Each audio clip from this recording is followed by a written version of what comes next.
هتعمل ايه يا وحش لو قلتلك لاقيلي حل نهائي للشر؟ هو ده السؤال اللي بيدور في عقل اغلب مؤلفي مسلسلات رمضان اليومين دول. كلها مسلسلات عن الشاب الجدع اللي بياخد حقه وحق الكل وبيعيشوا سعداء، بس كل القصص دي بعيدة قوي عن الواقع بطريقة مضحكة. فعشان تسلي صيامك او سحورك، النهاردة هتشوف قصة من جزئين في فيديو واحد، رحلة هنستكشف من خلالها اللي هيحصل لو انسان عادي فضل مبحلق في مراية الشر اطول من اللازم. يا ترى ايه او مين اللي هيبقى باصص له من الناحية التانية؟ المشهد غرفة طفل صغير، وعلى سرير الطفل النايم ظل شخص بيتحرك ناحيته بخطوات لا تحمل أي خير، لكن صراخ الطفل المفاجئ بيصحي أبوه اللي بيكتشف إن الظل اللي بيراقب ابنهم الرضيع من الضلمة هو زوجته أم الطفل اللي كانت بتفكر تتخلص من الطفل في أول أيام حياته. أفكار بيمنعها الأب في آخر لحظة، وبتعترف له إنها بتكره الطفل وإنها مريضة باكتئاب ما بعد الولادة، لكنها رافضة العلاج تماما ومش عارفة تعمل إيه. وبعدها بأيام بتختفي من حياتهم تماما، وبيتبقى منها خطاب بيقول: هربت لأني خايفة من نفسي عليكم.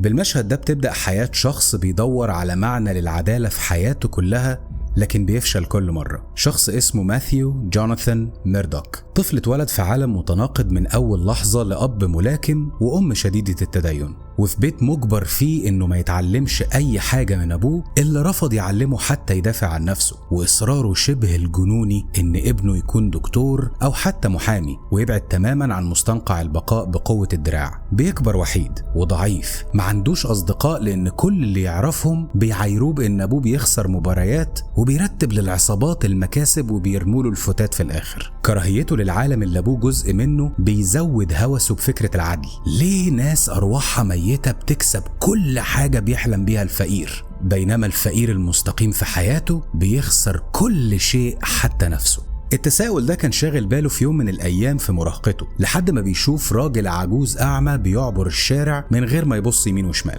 بيقرر ماثيو إنه ينقذ الراجل ويكون قدام نفسه أول شرارة في شعلة العدالة اللي نفسه يحييها. كل اللي فاكره إن في صوت حاجة بتتكسر وشيء بارد زي التلج لمس وشه واتمركز على عينيه، وفجأة ظلام، لكن ظلام غريب، ظلام شبيه بدماء بتنسكب من أعلى نقطة في محيط إبصاره وبتلون العالم حواليه بلونها المريع. بيصحى ماثيو أو مات في المستشفى، وأول شيء بيخترق حواسه صراخ كل المرضى في المكان. كل ألمهم اتحولت لنغمة متواصلة مؤلمة، كل حركة بيعملوها في سريرهم بيعرف اتجاهها كأنهم لازقين فيه، وبسبب كل ده بيفقد الوعي لفترة بيصحى منها يلاقي أهم شيء بيحتاجه أي شخص فاقد لنعمة البصر: عصا. العصا اللي بنتكلم عليها هي شخص مش معروف غير باسمه الأول، ستيك. يقال إنه كان تلميذ عند الساحر الأقدم أستاذ دكتور سترينج الأسطوري. ستيك كان غريب في كل حاجة، لدرجة إن في حكايات بتدور في كامارتاج، معقل الصحراء، عن واحد كان في وسطهم قبل كده ما عرفوش إنه كفيف إلا مع نهاية فترته هناك، لكن هدفه من وجوده معاهم ما كانش إنه يتعلم السحر، هدفه كان إتقان فنون القتال البشرية وغير البشرية. وفجأة بيختفي من حياة سحرة الكوكب بعد ما كون جماعة من المقاتلين المحترفين مجهولي الهدف والهوية. تدريب ماثيو ما كانش سهل، وحدته تضاعفت في الظلام الدامي المفروض عليه، وما كسرهاش إلا ستيك اللي عرض يدربه ويخلصه من سيطرة مشاعره عليه، اللي كانت عدوه الأول والأسوأ. واللي ما كانش مات شايفه ان تحديه لنفسه واعاقته حرك شيء اخيرا في ابوه، وبدأ يكسب مبارياته في الملاكمة، بس تزعل الناس المسؤولين عن المراهنات، وببساطة طلقة خلصتهم منه وهو مبتسم، ابتسامة مصدرها ان ابنه المفروض اخيرا هيكون فخور بيه. في الوقت ده كان ماثيو خلاص قرر يبدأ رحلة العدالة، وبدأ يطارد قاتل أبوه بقوة القانون بعد ما هاجم أعوانه وخلاهم يعترفوا تحت تأثير عظامهم اللي كسرها، وهلعهم من شخص بيخرج ويدخل للظلال وعينيه مخفية. لكن عشان الفلوس بتغير النفوس زي ما بنقول، ظهر محامي كان بيعتقد ماثيو إنه من أساتذته الفاضلين، ولقاه بيساعد المجرم على الخروج من القفص بدون تأثير. وفي اللحظة اللي المفروض العدالة كانت توصل لروح أبوه، في قاعة المحكمة الفاضية، مات ما شافش الابتسامة على وشه، لكن حس بيها بتحرق جلده. لحظة زي دي كفيلة انها تدمر اي انسان، لكنها علمت ماثيو ان كل شيء حبسه جواه لازم يخرج دلوقتي. لكن مين قال ان المشاعر المكبوتة بتخرج بشكل صحي؟ كل مشاعره اللي كبتها في تدريبه، قصة امه وكراهيتها ليه من يوم ميلاده، ابوه اللي عاش عمره كله بيسهل مهمات الناس، خرجت في شكل غضب عارم. فجأة ابناء الليل بقوا يتكلموا بيتكلموا عن شبح بيخرج من أي ظل حواليك عشان يعاقبك على جرايم ممكن تكون نسيتها. ولما وصل أخيرا للمجرم اللي أمر بقتل أبوه فشل في قتله وعاش الشر اليوم كمان.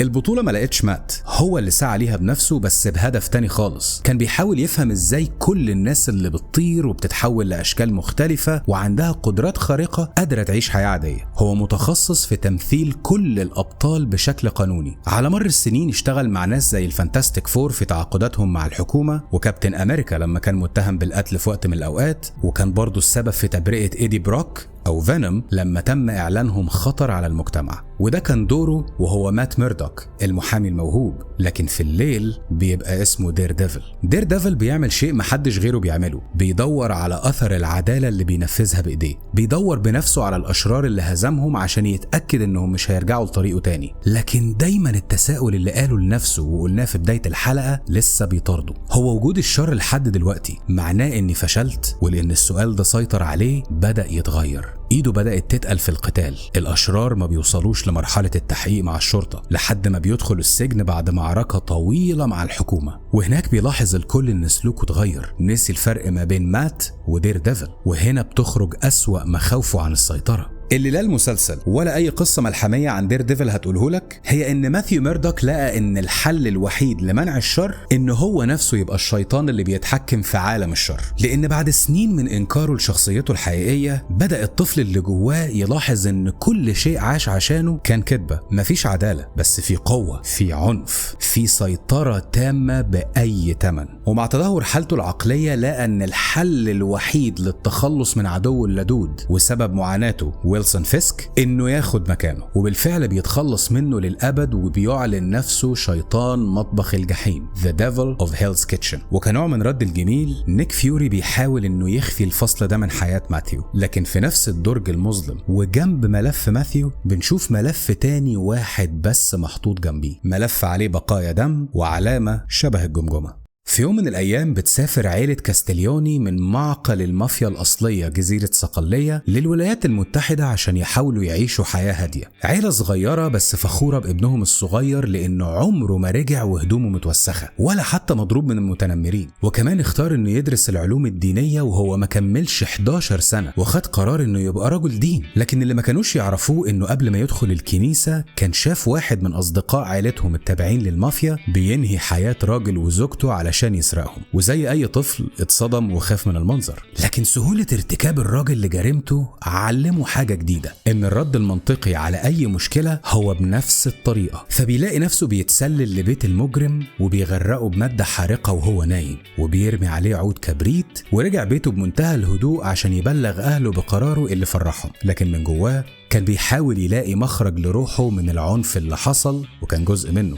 فرانك كان دايما مشكلة بالنسبة للقادة بتوعه من ساعة ما دخل الجيش، وقرر بنفسه انه ينضم لسلاح المشاة اللي يعتبر خط الهجوم الاول اللي بيرفض اي شاب في سنه يدخله. دول حتى صعبوا عليه الاختبارات لكنه خرج منها كلها باقل خسائر ممكنة، بس بنفس التعليق من كل اساتذته: جندي ما عندوش اهتمام بسلامة زملائه. والموضوع ده زاد لما اشترك في حرب فيتنام، بقى جندي ما بيسمعش للأوامر وبيتحرك للأمام دايما، وتركيزه الكامل كان مع الدليل اللي بيرشدهم لمكان العدو. اتعلم منه ازاي يحمي نفسه ويختفي تماما عن عين اعدائه لحد ما يبقى بينه وبينهم مجرد مليمترات. 4 سنين متواصلين بيقضيهم فرانك كاسل بين الحرب ودراسة كل واي شيء يخليه المقاتل المتكامل، والشيء الوحيد اللي كان بيشغله عنها كانت حبيبة طفولته وزوجته وقتها ماريا، الشخص الوحيد اللي كان فرانك بيتغير معاه وعشانه. زمايله في واحدة من الحروب اللي حصلت في الكوميكس لكن مش في أرض الواقع بيحكوا عنه إن التخلص من أعدائه بالنسبة له ما كانش فخر ولا عذاب نفسي،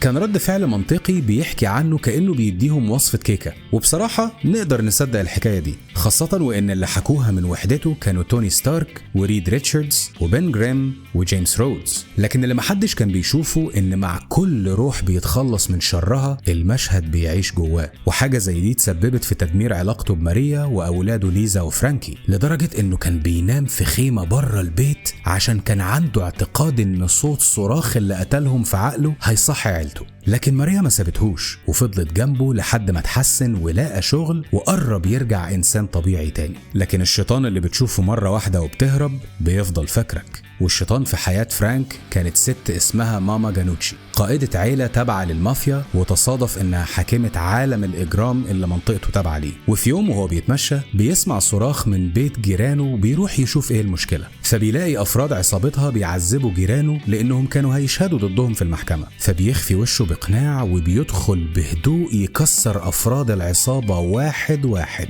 لكن بيفشل في إنقاذ جيرانه من قنبلة اتزرعت في البيت. بس بيتناسى اللي حصل وبياخد أسرته لحديقة سنترال بارك. ويصادف اليوم اللي اختاره هو نفس اليوم اللي نفس العصابة بتقتل شخص في جزء مظلم من الحديقة، بس زي ما فرانك شافهم هم كمان شافوه. وفي وسط الرصاص المتطاير ناحيته بيشوف ولاده وزوجته بيقعوا زي ضحاياه في الحرب بالظبط.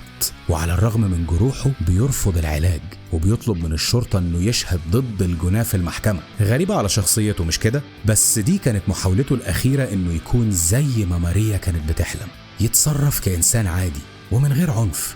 لكن لما طلبه بيترفض وبيتجاهلوه بيكتشف ان كل الشرطة في ولايتهم تابعين لفلوس ونفوذ عصابة ماما جانوتشي، الشبح اللي هيسكن كوابيسه لمدة طويلة. بيرجع فرانك لمنطقة خدمته العسكرية لسبب واحد، مش انه يرجع للجيش، بس عشان يستخدم كل قدراته في التسلل وياخد اكبر قدر ممكن من الاسلحة الفتاكة ويخرج زي ما دخل. لأن حربه ضد اللي دمروا الشيء الوحيد اللي كان محافظ على ثباته مش لازم تسبب فيهم أثر، ده عايزها تبقى قصة تحكيها أرواحهم الملعونة في الجحيم لبعض وبرضه ما يصدقوش إنها حصلت. وبيختفي فرانك من حياة الأحياء العاديين وبيطارد كل المجرمين وما بيحاولش حتى يخبي اللي عملوا فيهم. وده بيوقعه في سكة ناس زي سبايدر مان اللي تصادف إنه عايش في نفس المنطقة كوينز مع اختلاف طرقهم تماما. وحسب كلامه لما بيقابل فرانك ما بيحسش جواه بحواس العنكبوت بأي شر خارج منه. بيقول إن صوت روحه كأنه شخص مسالم ما شافش لحظة عنف في حياته. لأنك بريء أنا هسيبك، لكن لأنك غبي أنا همنعك تقف في طريقي. دي كانت أول جملة قالها فرانك لواحد مقنع قال له إن اسمه دير ديفل لما كان بيحاول يوقفه عن تدمير شحنة مخدرات باللي جايبينها، خاصة وإن فرانك اكتشف إن التاجر بيستخدم أطفال في توزيع سمومه. لكن دير ديفل اداله محاضرة عن أهمية العدل والعدالة والالتزام بالقوانين. ولما تقابله تاني فرانك حذره من الوقوف في طريقه مرة تانية لأي سبب، لأنه مش بس عرف هيغلبه إزاي، ده عرف شخصيته الحقيقية وإنه بيدافع عن كل اللي بيختاروا خدماته حتى لو كانوا مجرمين إيمانا بالقانون زي ما بيقول. وقال له في وشه إن عدالته طفولية وعرجاء، وكونه مقتنع بده بيثبت إن نظرته ليه صح، إنه ساذج.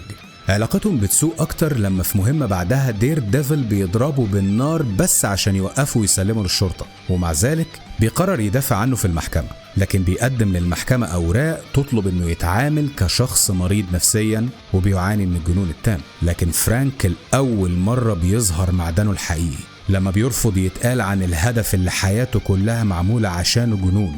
انتقامه لأسرته مش جنون، ده صرخة العقل الوحيدة في حياة رفضت تسيبه من غير دروس ما طلبهاش. ولعن كل ورقة كتبها راجل ضعيف وسماها قانون عشان بيحلم انها تحميه من شرور بشر زيه، ومات حتى من غير ما يدرك زيف الأمان الغبي. لكن المحكمة بتشوف ان كلامه وانفجاره ده إثبات على جنونه التام. وآخر حاجة بيشوفها قبل ما يسحبوه على السجن بتكون راس ماثيو ميردوك منكسة، بس ما كانش عارف هو ده حزن ولا خجل منه.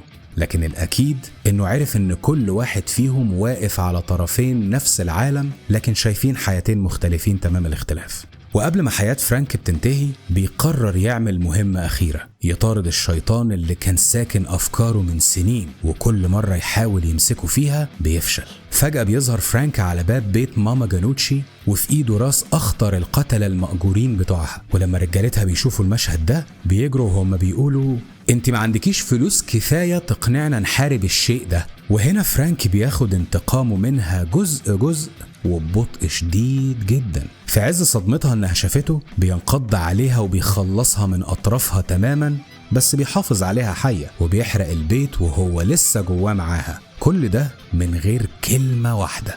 وبعد ما بيشوف نظرة خوف وانكسار فكرته بآخر حاجة شافها في عيون أسرته بيشيلها ويرميها جوه اللهب وبيمشي. بس هل فرانك كاسل او ذا بانشر رحلته انتهت هنا؟ هل انتقامه تم؟ محدش يعرف، بس اللي عرفناه انه انهى حياته بعد المشهد اللي اتحفر في ذاكرة كل مجرمين العالم ده، وحتى الموت رفضه حرفيا في الرواية، ووصل لعالم الموتى بكامل قوته ان لم يكن اكتر. وعشان يحل المعضلة اللي قلناها في بداية الفيديو، بدأ يخلص الجحيم نفسه من شياطينه اللي بتدمر حياة البشر. بس ايه تفاصيل الرحلة دي وهل نجح فيها؟ دي قصة اليوم تاني. لو وصلت للنقطة دي يبقى مطلوب منك حاجة مهمة، تقول لي في كومنت ايه المشهد اللي صدمك سواء في قصة ماثيو او فرانك، وبالمرة تقول لي ايه ترشيحك للفيديو الجاي لان ده مهم جدا بالنسبة لنا. ما تنساش وانت بتتسحر تعمل لايك، سبسكرايب، شير مع النيردز اللي زي حالتنا، وهشوفك في المغامرة الجاية.